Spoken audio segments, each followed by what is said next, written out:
সালাম আলাইকুম রহমতুল্লাহ। প্রিয় বিশ্ববিদ্যালয় ভর্তি পরীক্ষার্থী ভাই বোনেরা, লাস্ট 2024-25 সেশনের প্রশ্ন সমাধান পর্বে সেই প্রশ্নটা অবশ্যই তোমাদের যে এসএসসি জেনারেল ম্যাথ আছে সেই জেনারেল ম্যাথের দুইটা প্রশ্ন আজকে আমি সমাধান করে দেখাবো।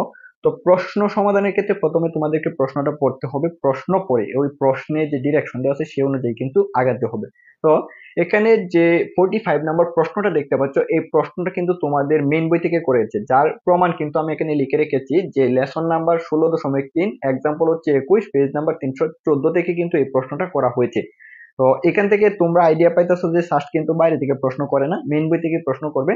তো প্রশ্নটা যদি একটু পড়ি, একটি বৃত্তাকার মাটির ব্যাস 2 মিটার, এ পর্যন্ত থামলাম। মাটির সীমানা গেছে একটি রাস্তা আছে, রাস্তাটা কি ভেতরে আছে না বাহিরে আছে সেটা কিন্তু বলা হয় না।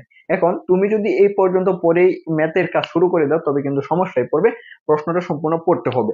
তো রাস্তা সহ মাটির ব্যাসার্ধ আর হলে, এখানে কিন্তু বইলা দিছে যে রাস্তা সহ মাটির ব্যাসার্ধ, তবে অবশ্যই বৃত্তের বাহিরে হলে রাস্তার ক্ষেত্রফল কত। আমি যদি প্রশ্নটা পড়ে একটু চিত্রের মাধ্যমে একটু রূপ দিই, দেখো একটা বৃত্তাকার মাঠ, তো একটা বৃত্ত যদি আমি আঁকি, ধরে নাও একটা বৃত্তাকার মাঠ, বৃত্তাকার মাঠের ব্যাস, ব্যাস কত 2r। আমরা জানি যে বৃত্তের কেন্দ্রগামী বৃহত্তম যাই হচ্ছে তোমাদের ব্যাস, আর এই ব্যাসের অর্ধেক হচ্ছে ব্যাসার্ধ। তো যদি এটা যদি বৃত্তের কেন্দ্র হয় তাহলে কেন্দ্রগামী বৃহত্তম যা, যদি আমরা এটা আঁকি, এটা হচ্ছে তোমাদের ব্যাস। ব্যাসের মান কত দেওয়া আছে, এইখান থেকে তোমাদের এই পর্যন্ত সম্পূর্ণ মান দেওয়া আছে হচ্ছে 2r। এখন এই আমি বলেছি যে ব্যাসের অর্ধেক হচ্ছে ব্যাসার্ধ। যদি ব্যাসটা 2r হয় তবে এই যে কেন্দ্রটা আছে এই কেন্দ্র থেকে তোমাদের যে এই পর্যন্ত বৃত্তের, তো এটার ব্যাসার্ধ হবে কত আর, কারণ আমরা জানি কি যে ব্যাসের অর্ধেক হচ্ছে ব্যাসার্ধ। তো এই পর্যন্ত। তারপর মাঠের সীমানা গেছে একটি রাস্তা আছে, এখানে কনফিউশন যে রাস্তাটা ভিতরে না বাহিরে। তো রাস্তা সহ মাঠের ব্যাসার্ধ, তো রাস্তা সহ বলতে গেলে কি হবে, এটা বাহিরে। তো রাস্তা সহ যদি হয়, তো রাস্তা সহ ধরে নিলাম এটা হচ্ছে একটা বৃত্তাকার মাঠ।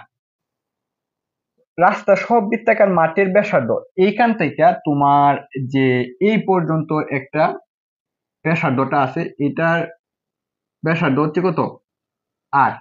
তো এখানে যদি তুমি ক্লিয়ার না হও, আমি যদি একটু এখানে আঁকি, যে এইটা হচ্ছে তোমার কি বৃত্তাকার মাঠের ব্যাসার্ধ, আর রাস্তা সহ মাঠের ব্যাসার্ধ যেটা, এটা হচ্ছে তোমাদের কত আর। তো এই বিষয় দুটো একটু লক্ষ্য করো, এই যে তোমার এইখান থেকে কিন্তু কি আছে মাঠের ভিতরেও আছে, আর রাস্তা সহ এইখান থেকেও কিন্তু ভিতরে আছে।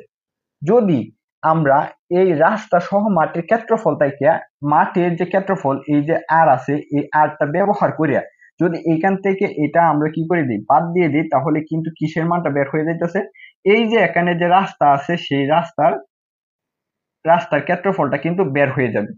তো আশা করি বুঝতে পারছো। এখন যদি আমি দুইটারই ক্ষেত্রফল নির্ণয় করি,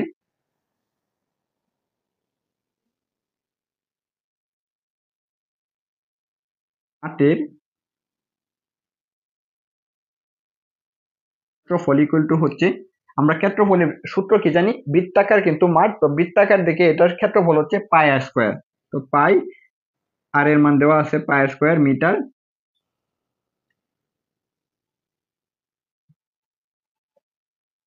রাস্তা সহ মাঠের ক্ষেত্রফল ইকুয়াল টু হচ্ছে আর পাই আর স্কোয়ার। আমি কি বলেছিলাম যে তোমাদের বড়টা থেকে যদি বড় বৃত্তটা থেকে যদি ছোট বৃত্তটা যদি বাদ দিয়ে দিই তবেই কিন্তু যে এই যে রাস্তাটা আছে এই রাস্তার ক্ষেত্রফলটা কিন্তু তোমাদের বের হয়ে যাবে। তো এই ক্ষেত্রে আমরা কি জানি যে রাস্তার ক্ষেত্রফল ইকুয়াল টু, দেখো বড়টা থেকে বাদ দিতে হবে নট ছোটটা থেকে, যদি বাদ দিই পাই আর স্কোয়ার মাইনাস পাই আর স্কোয়ার। একটু বিষয়টা একটু লক্ষ্য করো, দেখো রাস্তার ক্ষেত্রফল এবং রাস্তা সহ মাটির ক্ষেত্রফলে কিন্তু একটা কমন সাইন কিন্তু কি আছে, কমন আছে যে পাই, কিন্তু এখানে দেখো এটা কেউ পাই আছে এখানেও পাই আছে, তো আমরা কি করতে পারি পাইটা কমন নিতে পারি, আর এই যে ক্যাপিটাল আর আছে এই ক্যাপিটাল আর স্কোয়ার মাইনাস হচ্ছে স্মল আর স্কোয়ার, এটাই হচ্ছে তোমাদের উত্তর। এই উত্তরটা দেখবো এখন কোথায় আছে,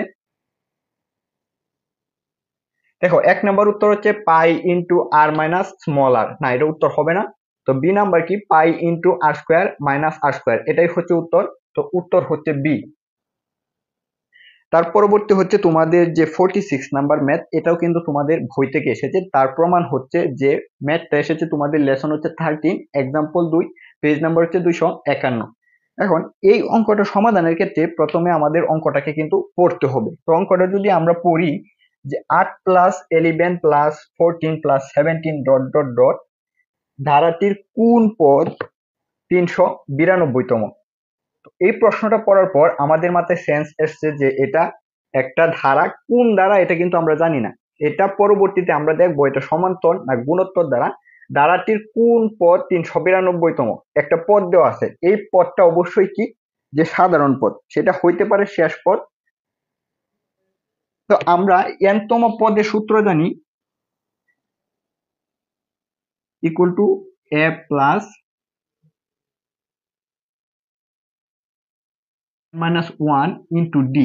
আগে ধারাটা আমরা একটু বিশ্লেষণ করে নিই যে এটা সমান্তর না গুণোত্তর দ্বারা। আমরা সমান্তর দ্বারা সংজ্ঞা অনুযায়ী জানি যে প্রথম পদ থেকে পরবর্তী পদ, পরবর্তী পদের অন্তর সবসময় কিন্তু সমান হয়। যদি এই অঙ্কটার অন্তর প্রত্যেক ক্ষেত্রে সমান হয় তবেই কিন্তু এটা সমান্তর দ্বারা হয়ে যাবে। দেখো প্রথম পদ কত দেওয়া আছে, এ ইকুয়াল টু এখানে দেওয়া আছে এ, এবং আমরা যদি ডি ইকুয়াল টু জানি, ধরে নেই d1 ইকুয়াল টু হচ্ছে দ্বিতীয় পদ বিয়োগ প্রথম পদ ইকুয়াল টু হচ্ছে তোমাদের 3, d2 ইকুয়াল টু হচ্ছে 14 মাইনাস 11, এখানেও কি সেম অন্তর। d3 যদি বের করি 17 মাইনাস 14 ইকুয়াল টু হচ্ছে 3। দেখো এখানে কিন্তু প্রত্যেকটা পদের অন্তরে কিন্তু সমান, সেক্ষেত্রে আমরা কি জানি যে এটা একটা সমান্তর দ্বারা। আর সমান্তর দ্বারা n তম পদ ইকুয়াল টু হচ্ছে, সূত্র হচ্ছে এইটা, কিংবা এই n তম পদের জায়গায় আমরা কি লিখতে পারি, এটা হচ্ছে শেষ পদের সূত্র। এটা শেষ পদের সূত্র কিন্তু এটা। আর এই প্রশ্নে শেষ পদ কত দেওয়া আছে 392। আর এখান থেকে কিন্তু আমরা এর মানও, এই যে এর মানটা আছে এটাও পাইছি, ডির মান আছে এটাও পাইছি। আমাদের বের করতে হবে এখানে যে n আছে সেই n ইকুয়াল টু হোয়াট, nটাই কত সেটাই কিন্তু আমাদের বের করতে হবে। তো আমরা যদি এই মানগুলাই ব্যবহার করি, যত শেষ পদ ইকুয়াল টু হচ্ছে 392 ইকুয়াল টু এর মান হচ্ছে তোমাদের 8 প্লাস n মাইনাস 1 ইন্টু হচ্ছে 392 8 প্লাস 3n মাইনাস 3, বা 392 ইকুয়াল টু হচ্ছে 5 প্লাস 3n, বা 3n ইকুয়াল টু হচ্ছে 392 মাইনাস 5, বা 3n ইকুয়াল টু হচ্ছে